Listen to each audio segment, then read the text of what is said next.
Invoquons la présence de Dieu.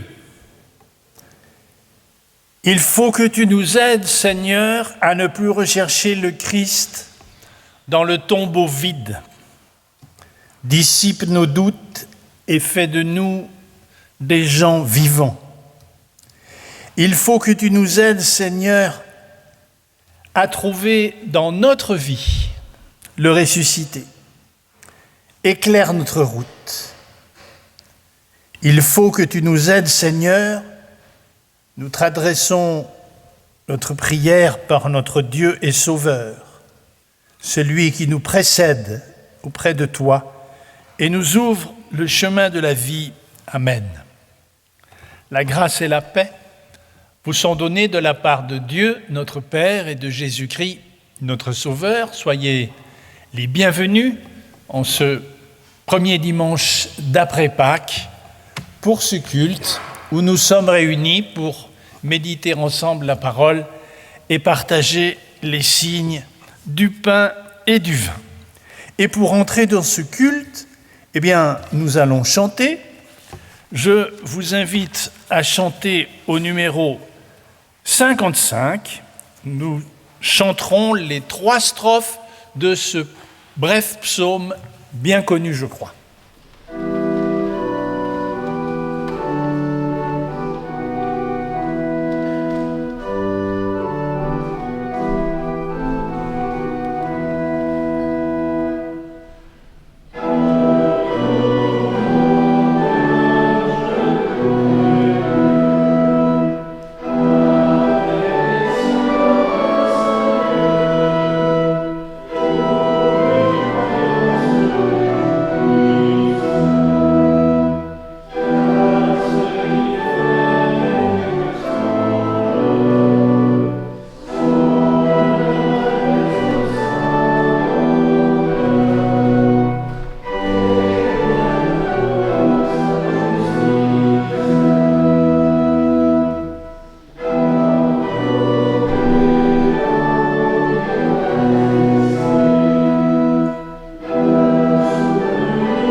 Voici comment Jésus-Christ a confirmé la loi de Dieu.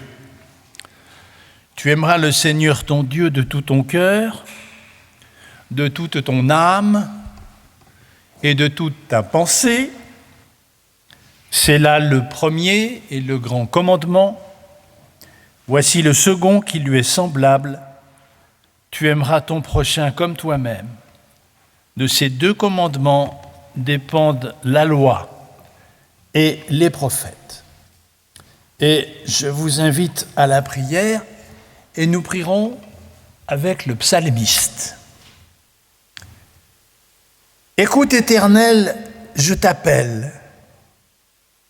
Prends-moi en pitié et réponds-moi.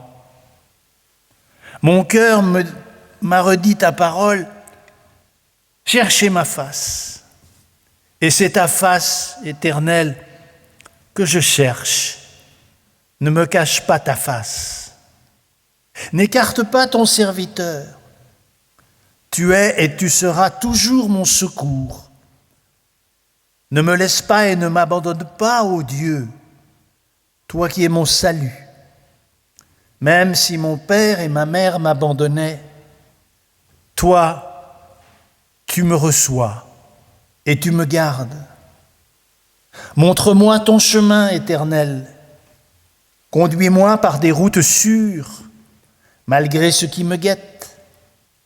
Ne me livre pas à la merci de l'adversaire, mais j'en suis sûr, je verrai tes bontés sur la terre des vivants.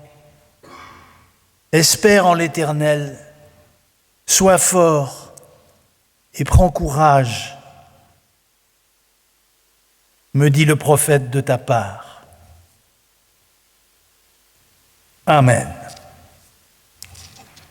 Et nous chanterons la première strophe du 409. Pour les deux réponses, je vous propose de rester assis. Donc nous chanterons la première strophe du 409 et après le pardon et la confession de foi, on enchaînera par la troisième strophe de ce même cantique 409.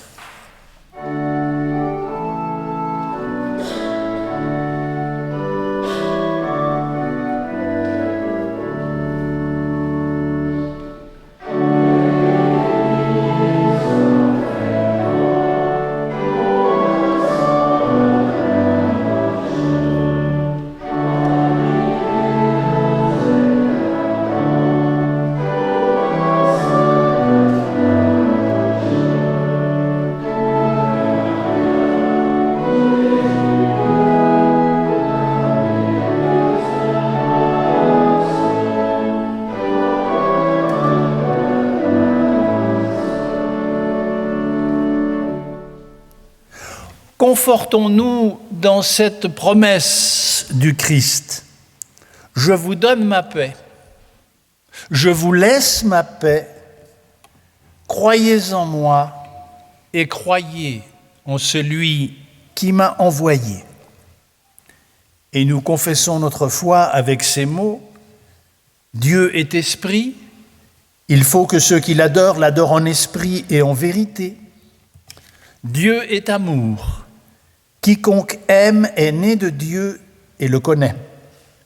Jésus-Christ est le chemin, la vérité et la vie. Il est avec nous jusqu'à la fin du monde.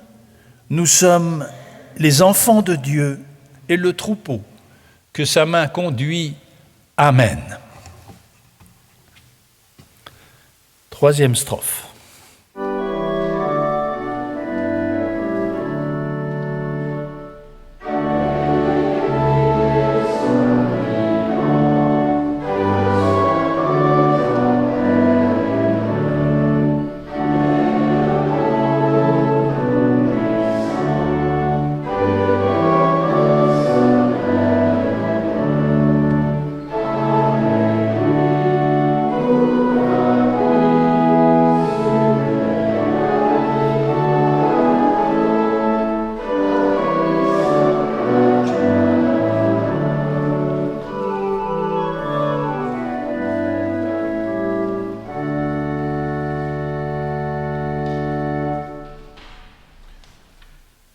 Nous lisons dans Ésaïe au chapitre 21. On me crie de Séhir, Sentinelle, qu'en est-il de la nuit? Sentinelle, qu'en est-il de la nuit? La sentinelle répond, le matin vient et la nuit aussi. Si vous voulez interroger, interrogez. Retournez-vous et venez. Nous poursuivons avec Marc au chapitre 13. Pour ce qui est du jour et de l'heure, personne ne les connaît, pas même les anges dans le ciel, pas même le Fils, mais le Père seul.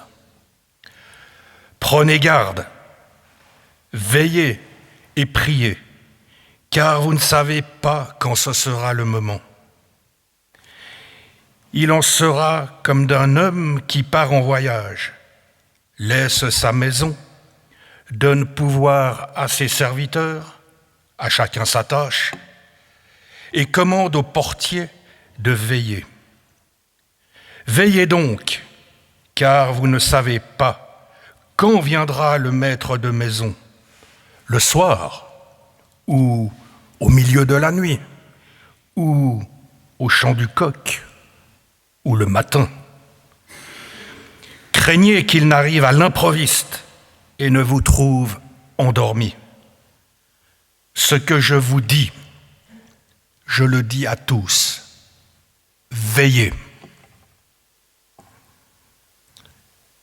Et nous terminons les lectures avec Éphésiens au chapitre 5.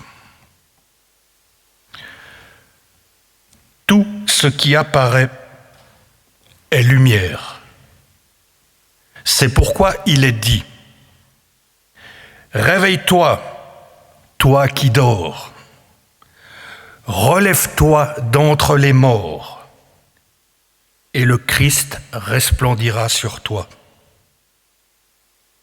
Veillez donc avec soin sur votre conduite, non comme des fous, mais comme des sages.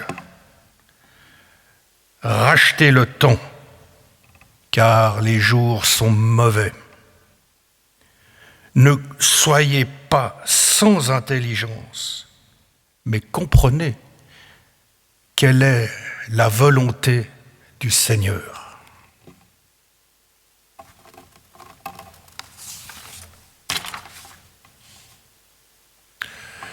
Et je vous invite à la prière.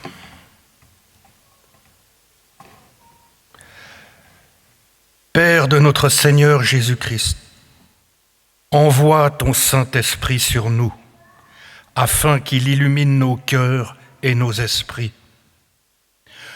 Ouvre nos yeux sur les merveilles de ta parole. Ôte de nous tout voile et fais que ta vérité nous pénètre profondément. Que ton esprit nous enseigne, nous console et nous fortifie. Au nom de Jésus-Christ, notre Sauveur. Amen. Je vous invite à chanter le cantique 211, première, troisième et quatrième strophe. Dans ta parole, ô Dieu, je puise force et vie.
En ce premier dimanche d'après Pâques, je vais mettre en ligne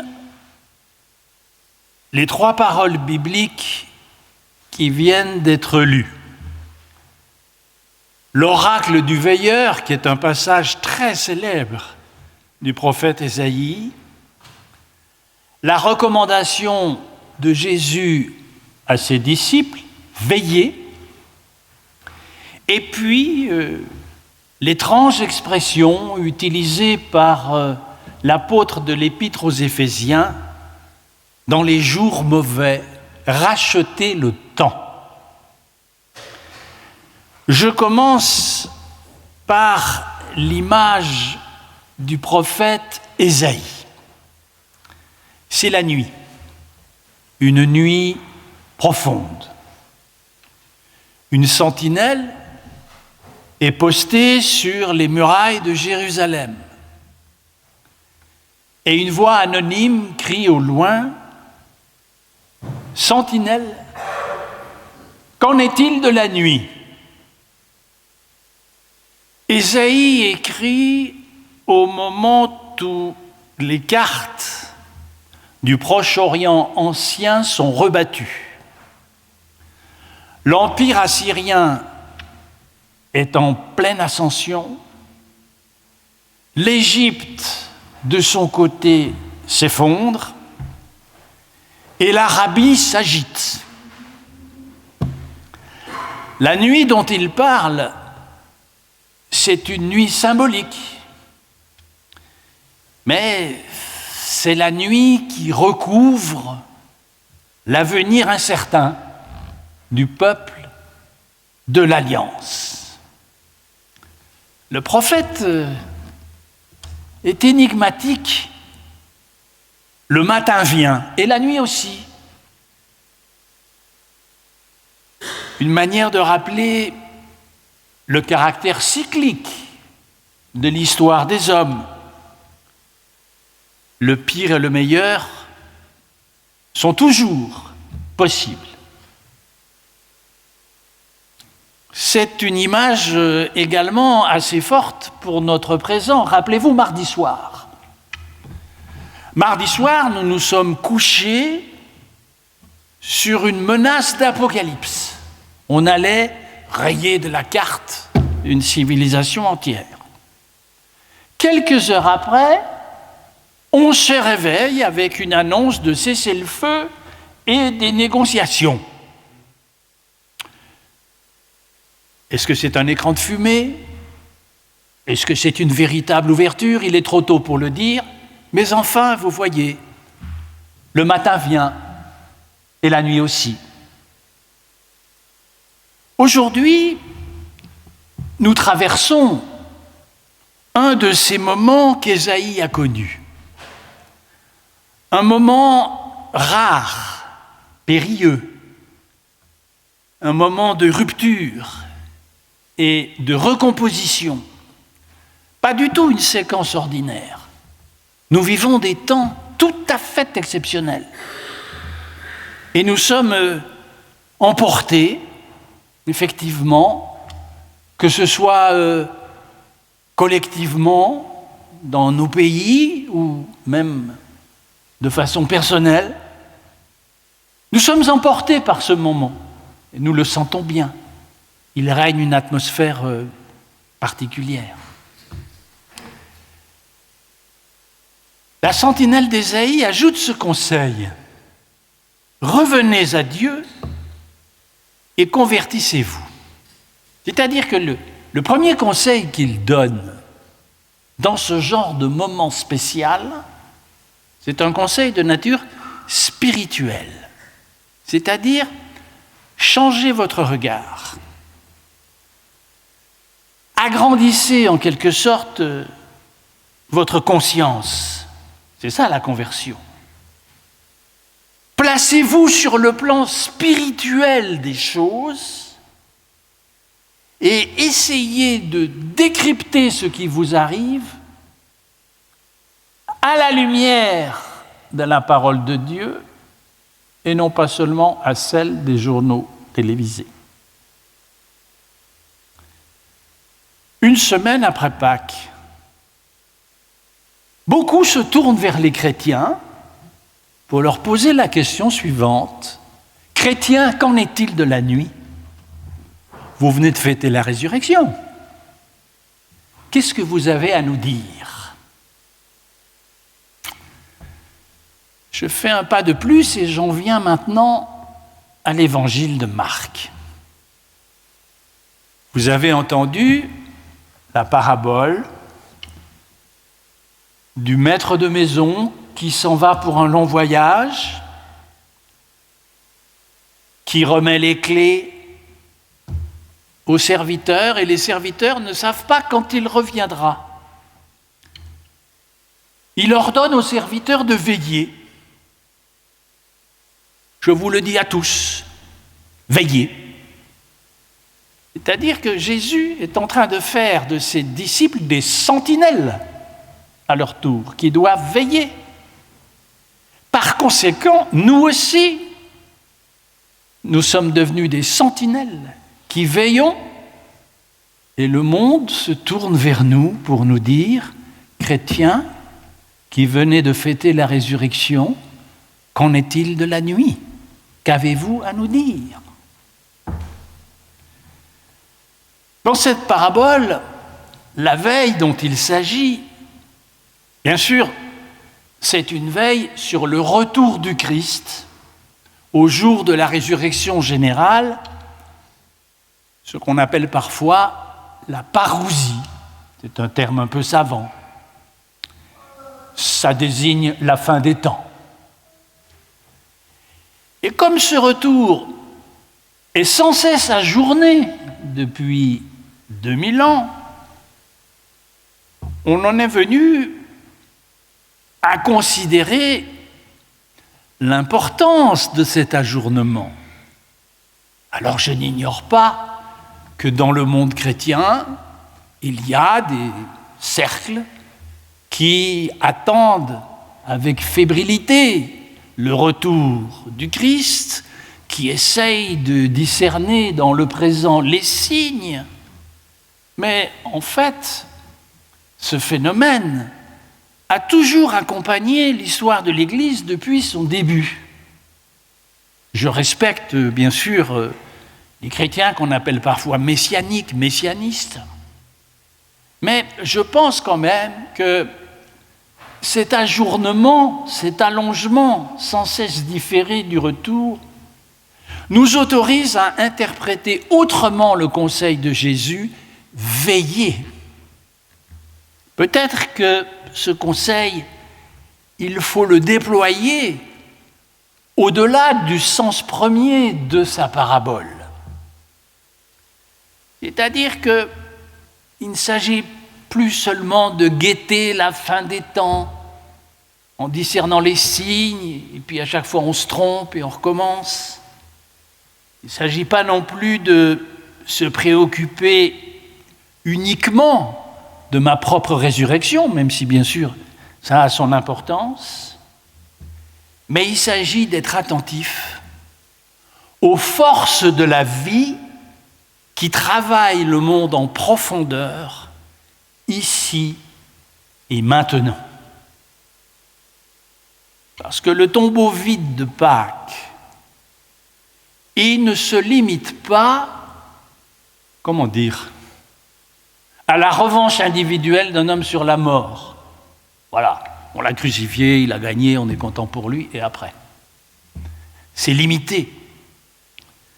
Le tombeau de Pâques, il révèle que des énergies de vie sont à l'œuvre partout, même au cœur des ténèbres. Jésus dit quelque part, « Mon Père travaille toujours ». Même au cœur des ténèbres. C'est-à-dire que la résurrection, finalement, elle dépasse infiniment mon salut personnel. Elle projette sur la création tout entière une lumière nouvelle. Et cette idée que j'avance là d'une vision universelle en quelque sorte des forces de résurrection, ça a été le leitmotiv d'un immense penseur chrétien qui a été Teilhard de Chardin. Il voyait la résurrection comme un événement cosmique. Il pensait que ce qui était limité à l'humanité de Jésus au premier regard, en réalité, c'était extensif à l'univers tout entier. Il va très loin.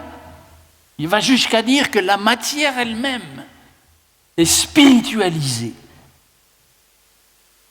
Et il n'est pas anodin, que Teilhard de Chardin a eu cette intuition qui est vraiment au cœur de son œuvre de théologien, alors qu'il était engagé comme brancardier sur le front de la guerre de 14-18. Et il l'était dans les secteurs les plus mauvais. Il était dans les secteurs d'Ypres ou au chemin des Dames. Et il a été plusieurs fois blessé. Et voilà que, alors qu'il est pris dans le maelstrom du pire, si vous voulez, là où la mort déchaîne sa toute-puissance, ce veilleur aperçoit que le matin de Pâques est le point de départ d'une métamorphose générale de la création tout entière, dans laquelle la mort n'est plus une fin, mais un passage vers une union plus haute avec Dieu. C'est ce qu'il nomme la lente montée de l'esprit vers le point oméga, c'est-à-dire le point final, culminant. Et il ne fait pas de doute que dans les conflits actuels et en cours,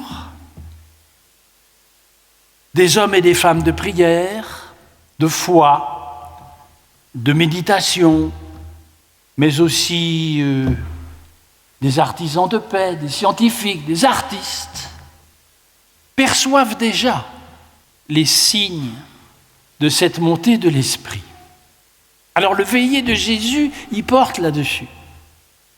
Essayez de discerner que ces forces sont à l'œuvre maintenant dans un monde qui pourtant paraît bien sombre. Paraît bien sombre. Alors que nous avons naturellement un regard plutôt pessimiste. Je prends simplement un exemple.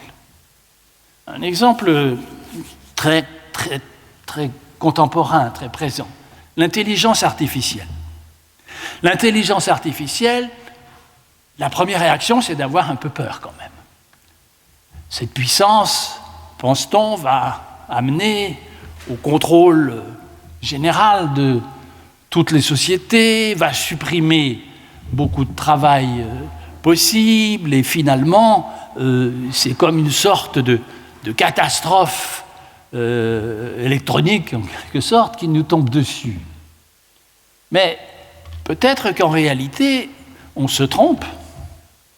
Peut-être qu'on ne voit que des effets négatifs possibles, mais qui ne seront pas obligatoires, et qu'au contraire, nous sommes en présence d'une révolution qui est sans précédent dans l'histoire de l'humanité et qui est plus importante que la révolution du néolithique, parce que c'est ça qui est en train de se passer. Et que peut-être que les générations futures et qui viennent, plutôt que de se retrouver dans un enfer à la George Orwell, vont pouvoir construire un futur fantastique dont nous n'avons pas la moindre idée, mais qui nous amène déjà à faire des exploits incroyables.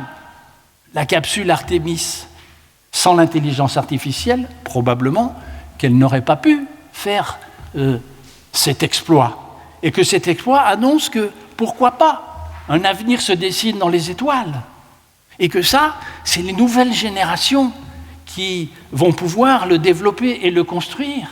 Et que peut-être aussi nous devons transmettre aux nouvelles générations ce regard, qui n'est pas seulement un regard de pessimisme et de démission et de désastre et de noirceur, mais qu'un grand avenir s'ouvre potentiellement et que la lumière est devant et que l'esprit continue de monter. Lorsque Jésus nous demande de veiller, je crois qu'il demande de déchiffrer notre présent par un regard de ce genre. Et je le rajoute, ça montre que la conversion authentique, ça n'est pas, vous savez, quand on dit que quelqu'un s'est converti, on se dit, oh là là, le pauvre. Oui, dans quoi est-ce qu'il est entré? Non, la conversion n'est pas ça, bibliquement. La conversion, c'est le contraire. C'est un élargissement de la conscience, c'est un agrandissement du regard et pas du tout un rétrécissement ou une rigidité. Convertissez-vous au grand large, aux vérités plus élevées. Alors vous allez me dire, mais c'est quoi ces vérités plus élevées? Ces vérités plus élevées, il y en a 3. Elles sont directement liées à Pâques. La première, c'est la victoire du bien sur le mal. Cette victoire est certaine parce qu'elle est déjà accomplie. Il nous reste simplement à la terminer. La guerre contre le mal, elle est déjà gagnée. À nous de la finir. Mais le mal n'a pas d'avenir. Sans jeu de mots un peu facile, je dirais que le mal est fichu. Vraiment. Et que le mal, c'est comme une sorte de brouillard qui recule à mesure que le matin avance. Le combat est déjà gagné. Ça veut dire que ça relativise toute la négativité que nous constatons en ce moment. Alors, on va rester lucide, ça n'empêche ni les drames, ni les tragédies, ni les injustices, c'est vrai, mais tout cela aura une fin, et en soi, ça n'est pas la fin. Deuxième vérité, la culture de la vie l'emportera toujours sur la culture de la mort. Lorsque nous parlons de Pâques, de quoi est-ce qu'on parle? On parle de la suprématie de la vie sur la mort, de la suprématie de la vie. Et c'est la quintessence du message biblique. D'ailleurs, Ésaïe, encore lui, le prophète, prévient. Ceux qui font alliance avec la mort, ceux-là seront détruits. Ils ne subsisteront pas. Et la troisième vérité, elle est formulée par l'apôtre Paul lorsqu'il nous dit « Là où le péché abonde, la grâce surabonde ». Ça veut dire quoi? Ça veut dire que plus l'être humain se perd ou s'éloigne de Dieu, plus la générosité de Dieu est grande à son égard. Il suffit à l'homme de se tourner vers lui et il va le découvrir. Alors, à l'aune de ces trois vérités qui proviennent de la même source, nous avons le droit de regarder ce bouleversement dont nous sommes les témoins avec une espérance lucide. À terme, un nouvel ordre va remplacer les équilibres anciens et peut-être cet ordre sera-t-il plus harmonieux. Et pourquoi pas? Nous n'ignorons pas, encore une fois, les dégâts et les pertes, mais la montée de l'esprit se poursuit. Alors nous pouvons entendre maintenant le conseil de l'apôtre dans l'épître aux Éphésiens. C'est le dernier texte qui a été lu tout à l'heure par Pierre-Édouard. Rachetez le temps, car les jours sont mauvais. C'est quand même une étrange formulation. Racheter le temps. Qu'est-ce que ça peut bien vouloir dire? Eh bien, tout simplement, il s'agit de répondre franchement à la question posée au début de ma réflexion. Vous, chrétiens, qu'avez-vous à nous dire? Qu'en est-il de la nuit? Dans ce moment si particulier, ne gaspillez pas votre temps.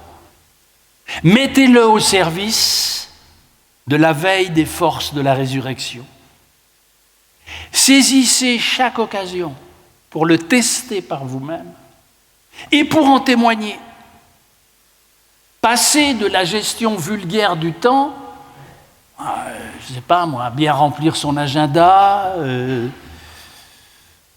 s'occuper de productivité, ou quoi encore, oui, la rentabilité économique, toutes ces choses-là, je ne dis pas qu'elles ne sont pas nécessaires. Enfin, l'homme est aussi fait pour le repos, il y a des temps de repos. Hein. Le Shabbat, le 7e jour, c'est un jour de repos, parce qu'à un moment donné, toute cette activité de productivité, d'économie, de ce temps consacré à ça, ça doit s'arrêter pour faire place à autre chose. Passer à l'économie spirituelle, en choisissant par exemple la prière et la méditation, au lieu de scroller indéfiniment sur nos téléphones, par exemple. Prenez du temps pour écouter votre prochain, dans l'épreuve, des choses comme ça. Chaque jour qui se lève n'est plus prisonnier du cycle de la mort parce qu'il nous place déjà dans une situation d'éternité. Et ça nous charge d'une mission, celle d'éclairer l'obscur à partir de la lumière de Pâques. Et cela, ça se fait maintenant. Nous devons le faire en chaque occasion qui se présente, et il faut bien se persuader que même s'ils l'ignorent, c'est la chose la plus importante dont nos contemporains ont besoin. Nous serons ainsi des sentinelles du passage, des témoins clairvoyants de la montée de l'esprit. Que dis-tu de la nuit ? Le matin vient et il est déjà là. Je conclus à partir d'une remarque de mon cher commentateur Rachi, que je lis toujours avec beaucoup de vénération, sur l'oracle d'Ésaïe. Pour lui, la sentinelle qui veille dans la nuit, ce n'est pas seulement le prophète. Il dit c'est Dieu lui-même. Et peut-être même d'abord, le veilleur d'Israël, ce Dieu qui ne veille ni ne dort. Du coup, notre propre veille devient comme un contre-champ musical qui accompagne la mélodie principale, le contre-champ humain qui souligne la mélodie divine. Dieu veille sur nous et nous veillons sur lui, ou plutôt, nous sommes les veilleurs de ses signes.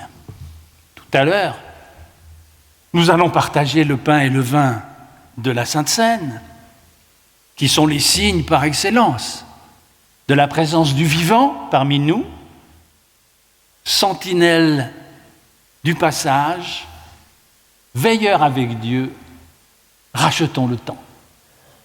Amen.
Seigneur, mets au profond de nous ton esprit de vie. Vois les pays et les cœurs ravagés de violence, et ce chaos de murs d'orgueil, de haine, de rejet, et ces blessures de chaque jour, amères et solitaires. Seigneur, mets au profond de nous ta paix, cette paix qui n'oublie pas la souffrance et la mort, mais qui les éclaire et ouvre des brèches à l'espoir. Vois tant de vies usées par la rancune ou le remords, malades de jalousie, dévorées d'ambition, tant de vies fermées au pardon, à l'amour.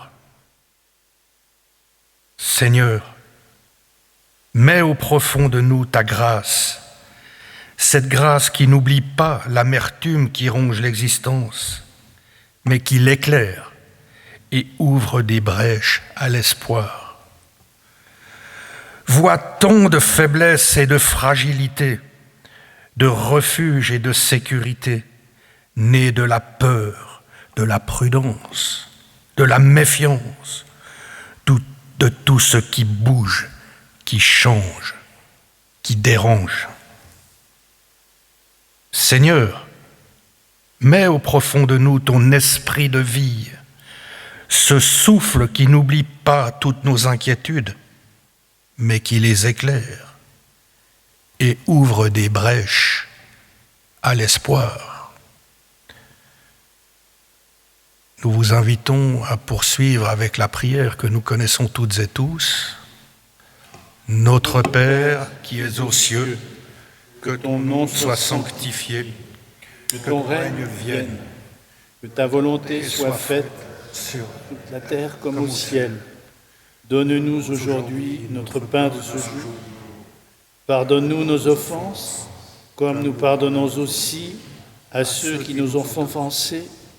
Et ne nous laisse pas entrer en tentation, mais délivre-nous du mal, car c'est à toi qu'appartiennent le règne, la puissance et la gloire au siècle des siècles.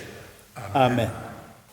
Et pour clore notre culte, nous allons à nouveau chanter une dernière fois.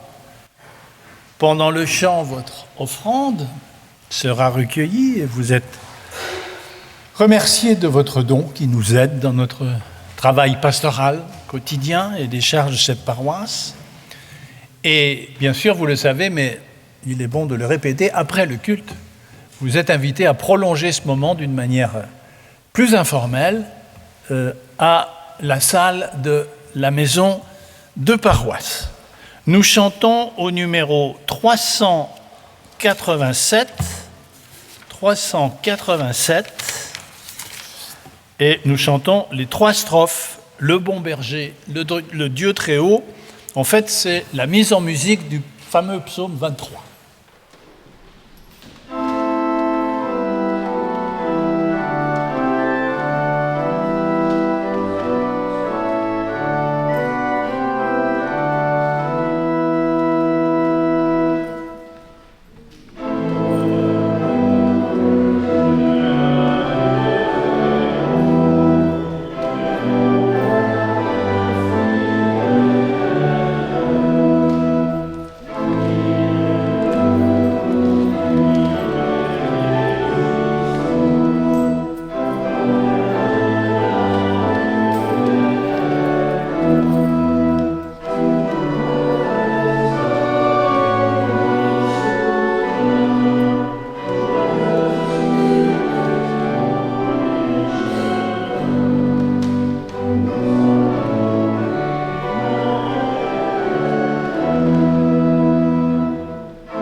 manifestée en Jésus-Christ. Et la communion de l'Esprit Saint soit avec chacun et chacune d'entre vous au cours des jours qui viennent. Allez dans la paix que Jésus donne. Amen.